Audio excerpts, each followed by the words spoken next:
अपघातात जखमी झालेला रुग्ण अधिक प्रमाणावर हालचाल करीत असल्यानं डॉक्टरनं सीटी स्कॅन करण्यास नकार दिला। त्यामुळे संतप्त झालेल्या रुग्णांच्या 10 ते 15 नातलगांनी डॉक्टर रोहन म्हामुणकर यांना बेदम मारहाण केली, तसेच रुग्णालयातील साहित्यांची तोडफोड केली।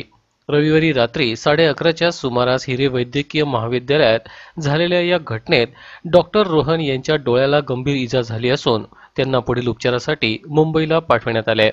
हल्लेखोर जमावावर गुन्हा दाखल करण्यात आला असून 9 जणांना अटक करण्यात आली होती। त्यापैकी एकानं मंगळवारी पोलीस ठाण्यातच गळफास घेऊन आत्महत्या केल्यामुळे या घटनेला वेगळेच वळण प्राप्त झाले। प्रदीप सदाशिव वेताळ वय 23 असे मृत आरोपीचे नाव आहे। धुळे शहराजवळील सुरत वळण रस्त्यावर रविवारी रात्री मोटरसायकल घसरल्यानं चैत्राम उर्फ शत्रू शिवाजी लष्कर हा जखमी झाला होता। नातेवाईकांनी त्याला तातडीनं हिरे वैद्यकीय रुग्णालयात दाखल केले।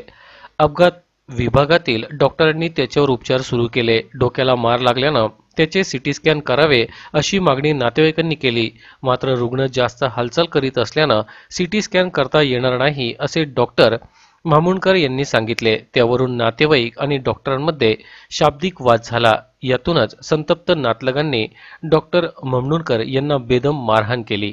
या घटनेचे पडसाद नाशकातही उमटले असून या घटनेचा तीव्र निषेध नाशकातील काही वैद्यकीय सेवेतील डॉक्टरांनी केलाय। डॉक्टर भाऊसाहेब हिरे महाविद्यालयातील जो प्रकार घडला तो खरोखर खूप निंदनीय प्रकार आहे। डॉक्टर रोहन म्हामुणकर यांच्यावर जो भ्याड हल्ला झाला, या हल्लेखोरांना त्वरित अटक करून सर्वांना अजामीनपात्र असा गुन्हा दाखल केला पाहिजे आणि सर्वतोपरी सर्व महाराष्ट्रामधून सर्व डॉक्टरांनी पेटून उठलं पाहिजे। इथून पुढे कोणत्याही डॉक्टरवर असा हल्ला झाला नाही पाहिजे।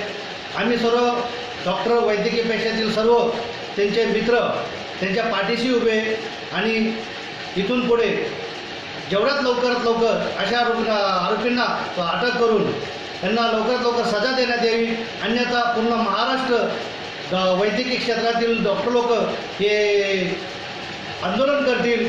त्याचा त्रास आपल्या गरीब आदिवासी भागातील ग्रामीण भागातील रुग्णांना नक्की बसू शकतो।